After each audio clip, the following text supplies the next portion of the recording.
We'll be discussing some research that we're presenting here at the American Heart Association, specifically looking at the persistence and discontinue rates to 3 important anticoagulants for non-valvular atrial fibrillation, including rivaroxaban, dabigatran, and warfarin. The goal of this study was to determine whether or not there were differences in the rates of discontinuation to these 3 commonly used oral anticoagulants. So the study was conducted as a claims database analysis. So we used the US Market Scan claims database and identified patients with non-valvular atrial fibrillation who were at high risk for ischemic stroke. And we then used prescription claims and bill records to identify patients who were not continuing to take their medications.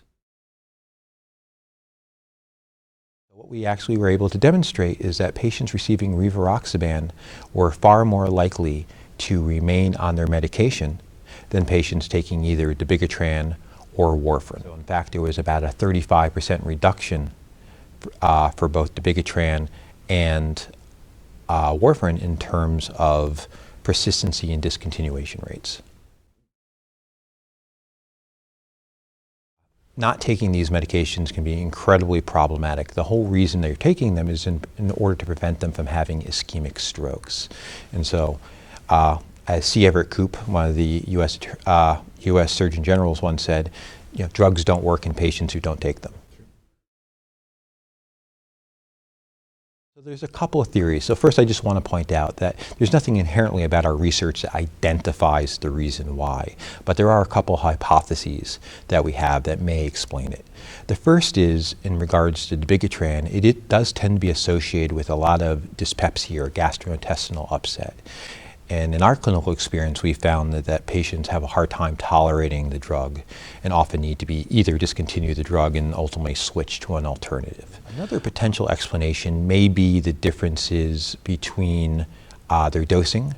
So rivaroxaban is given as a once daily medication versus dabigatran is given as a twice daily medication. Patients have typically demonstrated that they prefer once daily medications and they're more likely to continue to take once daily medications. So that's certainly an explanation as well. Now, in terms of warfarin tended to have patients were least likely to be persistent to warfarin, and that doesn't surprise many people as warfarin is a difficult drug to take. It has a lot of food-food interactions, food-drug interactions, drug-drug interactions, as well as a lot of requirement for coagulation monitoring and just a lot of general issues that patients don't like.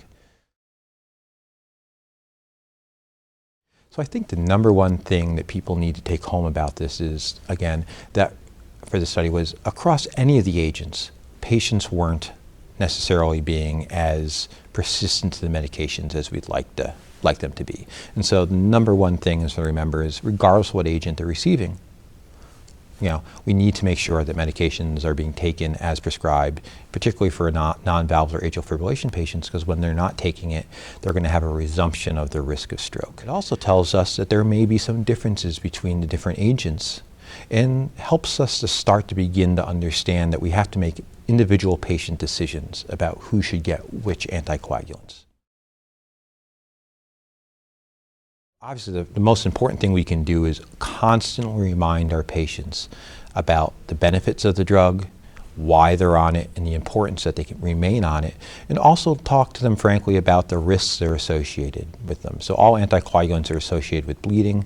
They do need to know that, but they need to understand the balance between the risks and the benefits of the drugs so that they fully understand. And I think if you have an honest conversation with patients, they'll realize that the benefits do outweigh the risks. Some of the future research that we'd like to do is to try to figure out why it is, again, as you had asked before, that certain medications seem to be patients are more persistent or more likely to continue to take those medications as compared to others. So what are the factors about medications that are really important, particularly in the area of anticoagulation and atrial fibrillation?